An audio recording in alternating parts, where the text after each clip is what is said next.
Hashtag never mind trending, সেইটা একটা বিষয়। এটা ভালো না খারাপ আমি জানি না, কিন্তু একটা জিনিস আমি জানি যেটা সত্য ওই পুরো ঘটনাটার মধ্যে, যে যারা এই ছবিটা নিয়ে কথা বললেন তারা ছবিটা দেখেননি। যারা এই ছবিটা নিয়ে ট্রোল করলেন পোশাক আশাক নিয়ে, তারা ভুলে গেলেন যে আমরা একটা সভ্য পৃথিবীতে বাস করি, একটা ডেমোক্রেটিক কান্ট্রিতে বাস করি। সুতরাং পোশাক সে তার নিজের ইচ্ছেতে পড়বে। তারা ভুলে গেলেন একজন অভিনেত্রী এরকম শীর্ষে উঠে, এরকম এত বছর ধরে তাদের বিনোদন দিয়ে ন্যাশনাল অ্যাওয়ার্ড পেয়ে সে একটি পোশাক পরলেন, আপনার পছন্দ নাই হতে পারে।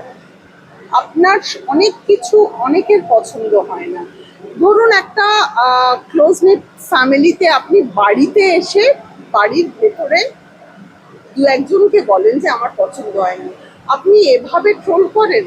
আপনি 40-এর বই, আপনারা 40-এর ওপরের মহিলাদের, তারা বিশেষত যদি অভিনয় করে তাদেরকে আপনারা বুড়ি বলে ডাকেন। আচ্ছা, আপনাদের বাড়িতে যারা 40 তাদেরও কি আপনারা বুড়ি বলেন? তাই অভ্যেস হয়ে গেছে এরম বলার? আমরা তো বলি না, আমরা তো মাসি, মা, দিদি, জেঠিমা, কাকিমা এইসব বলি।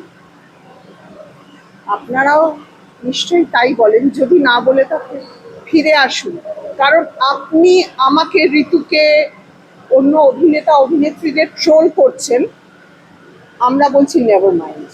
কিন্তু আপনাদের বাড়ির লোকেরাও কিন্তু এরম ভাবে আমাদের যেমন দেখছেন, এই যে একটা ক্যামেরা দেখছেন এরম ভাবে, ওরাও কিন্তু আপনাদের দেখছে। সেটা একবার বিবেচনার বিষয় নিশ্চয়ই।